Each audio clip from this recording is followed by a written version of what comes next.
money was pretty thin at university. I Yep. remember being delighted when I found farmers' kids to have as flatmates, because Yep. they would come back to university with a chilli bin of meat. Yeah, so yeah. that was Your always freezer was helpful. full of all sorts of Yep. odd. I think I had that too.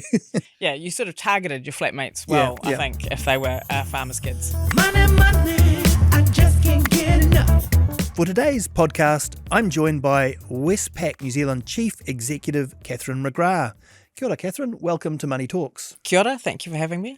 Hey, look, great to have you here. One of the things we ask on this podcast is to have a go at how would you explain your job to a child? I was asked about it we had 90, 16 and 17-year-old in the bank wanted to talk about women in tech, and they asked me what did I do, and I said I have to annoy people a lot every day. Yeah. But I think the better way of trying to describe it is I help the team make great decisions to support New Zealanders. Yep. And it's by asking many questions, I think, is the role of a CEO. Yeah. Do you feel that there's some responsibility there in terms of sort of being a guardian of all that savings and also managing the biggest investment that people make, all that mortgage debt? Is there a bit of a sense of weight there?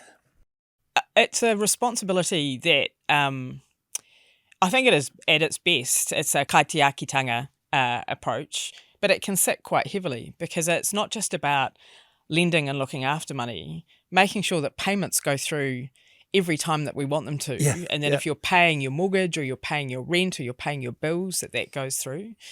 And the other thing that's a pretty serious responsibility is obviously cyber risks and making sure that not just our bank, but banks and the New Zealand ecosystem stand up really well for that, is one of the things that you sort of wear most heavily, I think, when you think about your job. Sure, we sure hear about it when things go wrong, right? The media gets very excited if there's a banking outage or if there's a cyber attack or something like that. And absolutely they should, because we all need money to move. It's a critical part of society, and so therefore the responsibility to make sure that something we all take for granted, which is simply that it just works. Yeah. There's a massive amount of effort going in to making sure that it works. Like the duck swimming on the water and the That's legs right, going underneath. that it works in the right way. Yeah. How would you describe the state of the sector at the moment, the banking sector? Given that it's been a pretty tough economy for a couple of years now. So I think New Zealand overall has weathered a pretty tough time quite well. I think we've had a good long-term view, and I think New Zealanders have managed their money really well. So I think we've got through it well. There are more uncertainty and clouds that we can still see, but I think we've demonstrated a real resilience as a country, and the banks are a big part of supporting and enabling that. And the way the banks behave when there's a downturn can be really important and can make a massive difference. And from what I've seen, behaviour's been pretty good, supported New Zealanders and the economy well. And so I'm ever hopeful that we'll get a bit of an economic tailwind, and then we'll all feel better moving forward. Sure. Look, I might come back to a little bit of that, but let's jump back if we can. I'd be interested to hear a little bit about your background. What were your first memories of the importance of money or money's role in your life, going right back to being a child? So a couple of things. First time I remember being given any money was my grandfather. He and my grandmother farmed in Marlborough, and he would say, "Here's some money for an ice cream," with a twinkle in his eye. And it was very exciting to have your own cash in your hand, to spend on an ice cream. Other memories, Dad was an accountant, Mum was a teacher. It was the days of checkbooks. Dad loved to understand where the money was going. My mother wasn't that great at filling in the checkbook stub. Yep. And so there would be conversations on the weekend that says, "Can you remember what this one was for?" And hearing the adding machine going on a Sunday afternoon as Dad was working out the cash inflows and outflows. So there was sort of some quite, I think, subliminal cash flow management stuff that I remember from when I was pretty young. Yeah. So do you think your dad sort of was a positive influence in terms of understanding, how money works? They both were. And it was about making sure that you understood what you had and didn't spend more than what you had. Yeah. And there was definitely savings pieces in there too. I don't remember money being discussed a lot, but I also don't remember that there was much to spare. My parents never left New Zealand until they were in their 40s. And so they prioritised us having a nice home. And there wasn't spare, but we didn't didn't need anything either. Sure. It's one of the features, and I hear this a bit about that time and myself growing up, is that there just wasn't that huge, even if you were relatively comfortable middle class, it was sort of fairly flat in terms of people had the same sort of shared experiences. It was pretty rare to, it was the lucky kid at school who went to Disneyland or something, wasn't it? Yeah, I mean, overseas was something I didn't do until I was in my 20s. Wow, yeah. And one of the things I remember, we didn't have, I had one good dress, Yeah, and I didn't have any good shoes, and so you wore your school shoes with your good dress. And I think we were typical of many families at the time, because interest rates, I now know, didn't know at the time, were really high. Yeah. And so a large amount of money went on Just debt repayment, and so managing to keep the cash flow, mortgage I going. think, was pretty tight. Yeah, yeah. Did you get pocket money, or did you have part-time jobs? I don't remember ever getting pocket money. I think it was you just need to do the jobs and pull your weight. But I started work when I was 13, and I worked as a skivvy in a kitchen. I worked cleaning motel units. I did a lot of kiwi fruit packing. I was brought up in the Bay of Plenty. So definitely had jobs from the age of 13. Right. So it sounds like it was instilled in you, that this was a good thing. A work ethic was a good thing to have, right? Absolutely. And that work isn't comfortable either. Like standing in a packing shed for 12 hours a day probably isn't something that I'd choose to do now. Yeah. But it also taught you that if that was the job that was available and you needed cash, then you did the job that was available. Yeah. And when you got some of that cash in your pocket, what were the things that you were saving for or spending on at that age? So I think it was all about saving for university. Yep. And money was pretty thin at university. I remember being delighted when I found farmers' kids to have as flatmates, because they would come back to university with a chili bin of meat. Yeah, so that was always your freezer helpful. was full of all sorts of odd. I think I had that too. Yeah, you sort of targeted your flatmates well, I think, if they were farmers' kids. So at school and through that part of university, were you thinking about career options at that stage? Was it influencing you? Do you I'm not sure many kids think I'm going to grow up and be a banking executive, but I never grew up thinking that I was going to be in banking. I grew up, once I got to university, I wanted to be a lawyer. Right, yeah. So I did a law and commerce degree, and between my I did summer law clerking for 1 year, so working in a law firm. Didn't find that the most interesting thing I'd ever done, if I'm quite honest. You had to log your time in 6-minute units, which didn't suit my character that well. And so the next summer, I inadvertently ended up in a job in a bank. Yeah. And so between my 4th and 5th years, I worked at a bank, found it far more interesting. I was in the marketing department. They got to do some quite cool stuff. Yep. And so decided that I wanted to go into the bank between my 4th and 5th years at university. I don't want to say anything bad about the law as a profession here, but a lot of people find that it's a lot, you grow up thinking you're going to be in LA law or something like that. And certainly in the early years, it's very technical and quite dry, isn't it? So, so I think I've worked out that you were at Canterbury University about the same time as me, that early 1990s. That was the era where we I think we probably started out with a student allowance. Somewhere in the middle there, it all fee paying happened. Fee paying happened, and then loans came in. Did you cop that, and did you recall making life? That's where the farming flatmates also seem to have a bit of a benefit, because they could skip the means testing. Yep. Yes, I definitely remember that happening. I remember taking on debt in the last couple of years, and I do remember money being pretty tight, but also wanting to minimise the debt that I took on, because you knew that you had to pay had to work it off. Yeah. So managed on that's the skinniest budget I've ever managed on, and it was quite a useful incentive to do. I don't want to be managing on a budget that this skinny for the rest of my life. Yeah. So you started in was it part-time in banking while you were studying, and then you came out and did you stay with the same bank? Was that the... Yep. So I went into the BNZ as a summer job, Yep. And I enjoyed it. They quite liked me. So a week after my last exam, I started at the BNZ as a grad. and then did that for a couple of years before I moved over to the UK.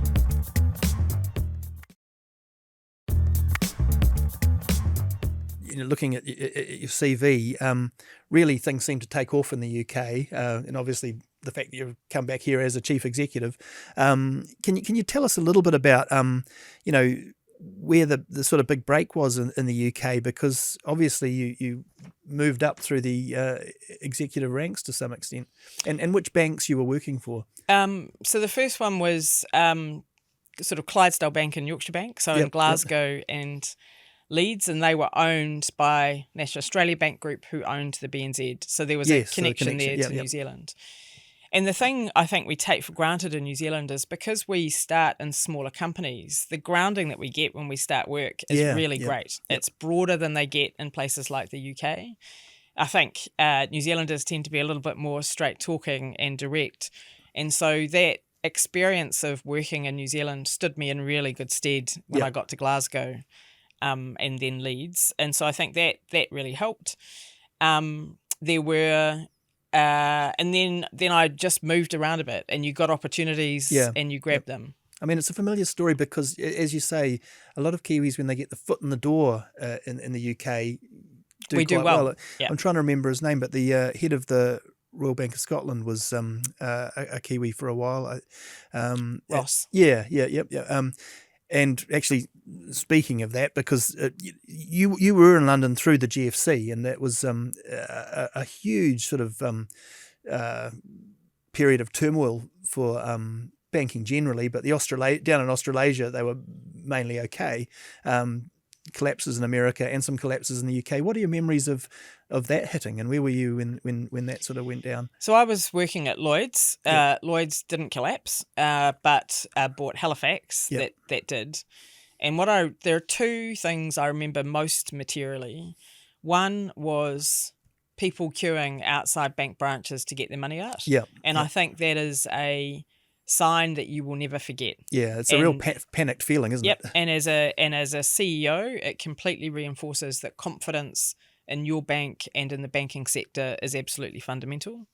The other thing I remember is getting a call from, I think it was the Bank of England, late on a Sunday night to ask precisely what the balances were in the bank at the time. Yep.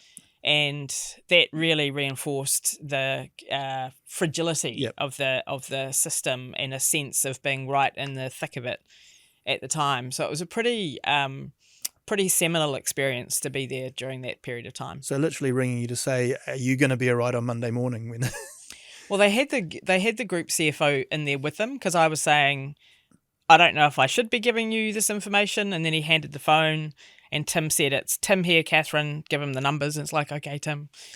So it made you realise that all the sort of senior people, because I wasn't that senior Yep. at the time, Yep. were there, and with the Bank of England. And when I read the books now, you work out the discussions that they were having on that at that point in time.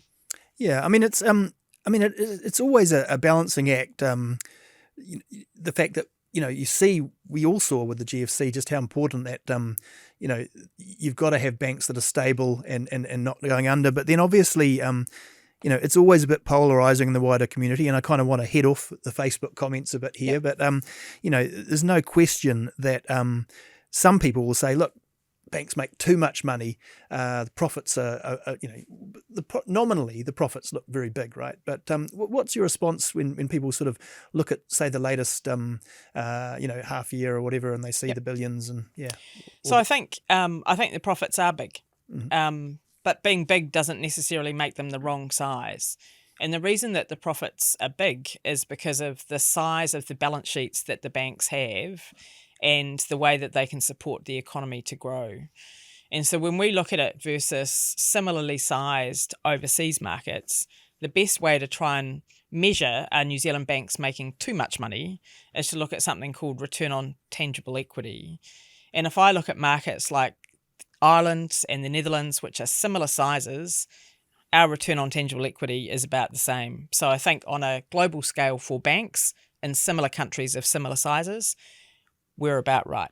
Yeah, and that's a hard thing to explain to the average person in the street, I suppose, because there's inevitably a focus on just those big numbers, right? Yeah. And often it's hard to sort of get a sense of the scale. I mean, in a way, the product is money, right? So, Yeah, and I think we, including me, forget the things that we effectively don't pay for. Yeah. So I do expect that I can go out, I can make a payment, it'll move, I can get what I want immediately, and that it will work all the time and that it's safe. But I don't pay anything for that bank account. I don't pay for the transactions. I don't really pay in particular for the branches. And it happens when you look at the totality of a bank in the whole.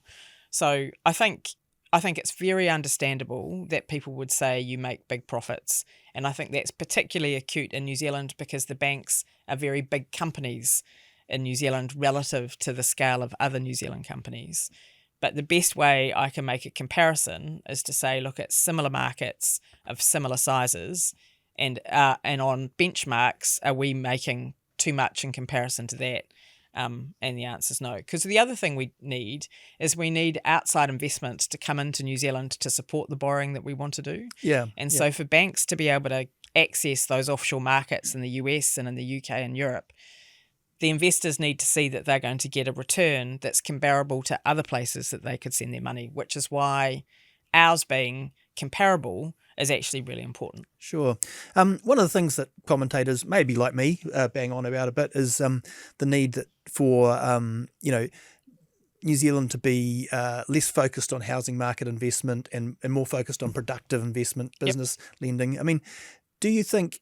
I mean, it's a fair criticism to say banks have been too quick to lend on housing and aren't focused enough on what is, to be fair, higher risk lending to businesses. I mean, how do you see the bank's role in that? I mean, I know a lot of it goes to our culture in this country and our investment culture. So banks are keen to lend to businesses and to farmers. So if I look at what's happening at the moment, farmers are really understandably paying down debt. Yeah. And they're paying down debt because they're getting great prices offshore. So the demand for debt for farmers, the growth in that is pretty negligible. Yeah. And then if I look at forecasts for housing debt growth versus business debt growth, one's at north of 5%, which is housing growth, Yep. and business debt growth from a total market perspective, we're expecting to be less than 1%. And so the demand for businesses needs to be there for the banks to be able to support it. Yeah. And it's more muted at the moment.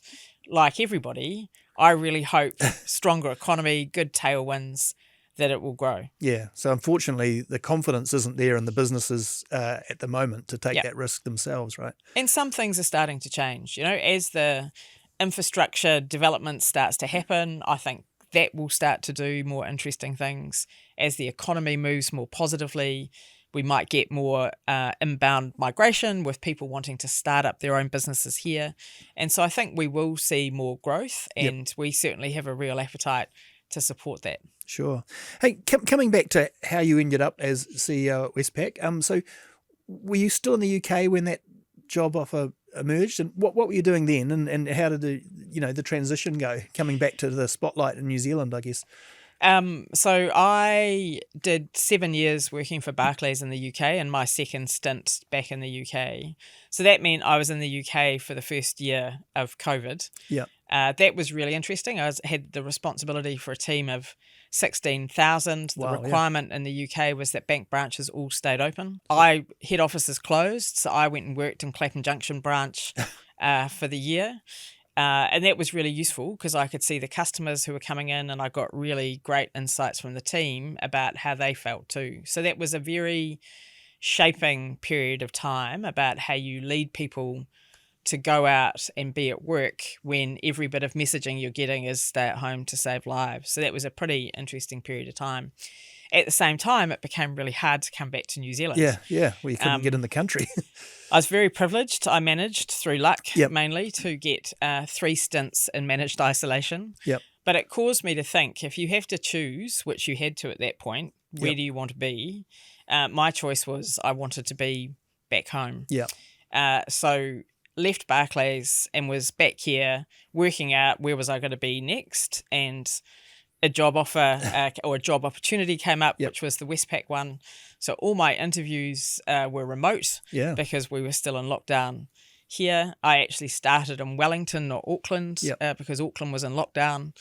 and didn't meet the board or my own team until a few weeks after I'd joined. So it was a very unusual way to both get a job and start a job. I bet. And how COVID aside, how did you find the shift back into New Zealand / Australasian banking? How do we sort of shape up culturally compared to the UK? I think I knew from the last stint I'd had living back in New Zealand some of the things that I found harder to adjust to. One of my favourite that I still find hard to adjust to in the UK, if you're overtaking on a motorway, everybody does that on the right-hand side. In New Zealand, we kind of seem to go in whatever lane we want. So that's an interesting and ongoing adjustment. But from banking terms, there are some things that had already been implemented in the UK that are now being implemented in New Zealand. And so I think that's been helpful for me.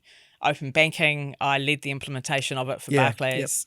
Fraud and scams, I led on a lot of that work for Barclays in the UK too. So that's been helpful for me and for Westpac and hopefully the broader banking ecosystem as we've implemented some of those things here. And on other things, I think New Zealand is better at thinking about financial inclusion in some terms, and making sure that we support all of society. I think that's something that New Zealand is both good at and has some more work to do. Sure, yeah. And well, another thing about coming back in the CEO role is it's a small country. It's a bit more of a spotlight. You cop getting your salary published and getting in the New Zealand Herald salary list. How did you find that? And then I guess the question is, again, there are people who say CEOs should not be, paid these large sums. What's your view on that? And does it bother you? So one, I recognise that I get paid a lot of money, and I'm very lucky and have worked hard. So there's a bit of both in terms of that, but I recognise that it's a lot of money. It is deeply uncomfortable when what you earn is published, and it's not just your immediate family, it's everybody you know will have a view and an opinion. But it's fair enough as well, because they're big companies and it's right that it's transparent. So from my view, whilst I don't like it, it comes with the territory. Yeah, especially in like in banking, and I should say you're not top of the list necessarily, but it does go with the territory. You're not going to be the CEO of a bank anywhere, be poorly paid, I'd imagine. No, banking is an industry that pays well. Other industries pay well too, and if I look at it on a UK scale or a UK perspective, or what you might earn in other markets, whilst we look at it from a New Zealand perspective and say it's a lot of money, most CEOs who come from outside New Zealand to return home to bring their skills to New Zealand aren't doing it for the money. They're doing it for other reasons. Yeah. People wonder, what is it about, being a CEO that commands that much higher salary, exponentially in a way from some other jobs? Is there something you can actually put your finger on in terms of like what's involved? So I think at its heart, it's the buck stops here. Yeah. And also you're responsible for the actions. We've got 5,500 people in Westpac. If one of them do something that's really not very good, at the end of the day, I'm accountable for it. You're the one in the newspaper. Yeah, but you're also the one that could lose your job as a consequence of something happening or some system not working quite the way that it should. Or if we're the government banker at Westpac, I take the government payments going out to beneficiaries incredibly seriously. If we don't have that working on time, the consequences for people who really need that money are material. And the responsibility for that sits with me. Yeah. I can rely on a team, but at the end of the day, every single decision that we make and whether we support New Zealanders the way that we're supposed to, the accountability for that at the end of the day sits with me. Does it ever make it hard to sleep at night? Yes. Hardest time since I've been back. Cyclone Gabrielle was pretty hard. Yeah. Yep. And what happened there, obviously, is that the power goes out. Power went out, and as it turns out, we have electricity and cables going across bridges, and bridges get wiped out. Some amazing work's happened with Starlink and diesel generators to get ATMs back up again. But making sure that people could get access to cash, they could get their money in a place where it felt safe. Some of those were pretty hard decisions. In addition to, like many people, not being able to know whether all of your team was safe because the telco piece was down. So that was probably one of the hardest times since I've been in the job.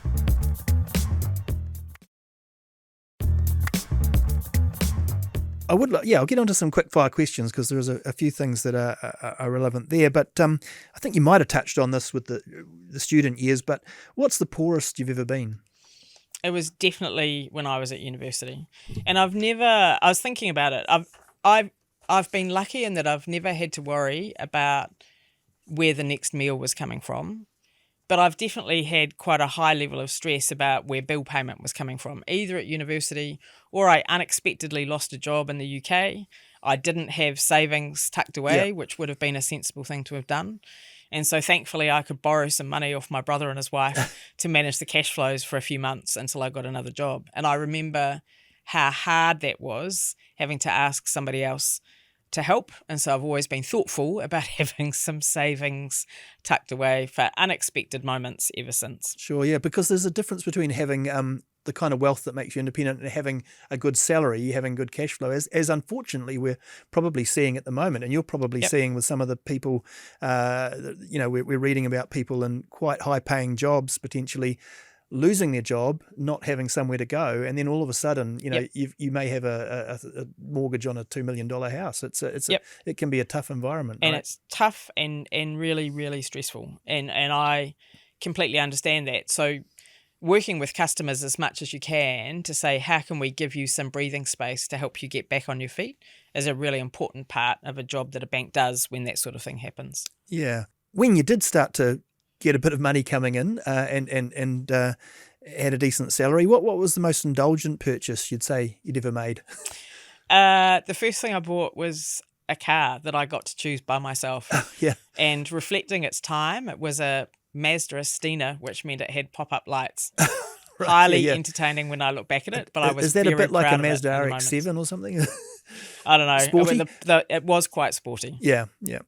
Are you still a car enthusiast? I do still like cars, but they don't have pop-up lights anymore. What sort of money personality are you? I'm thinking, spender, saver. I've never, including at university, actually spent money that I don't have. So the only debt I've ever had has been for a house or my student loan. Yeah. So that suggests to me that I'm relatively conservative with my money. And I think it's about not ever wanting to be in a position where I had to make decisions because I was attempting to do debt repayment. Yeah. And do you think that might go back to having an accountant for a father? Or? I think that sound of that adding machine and the question about the checkbook stubs was probably a very early life lesson that sunk in. Yeah.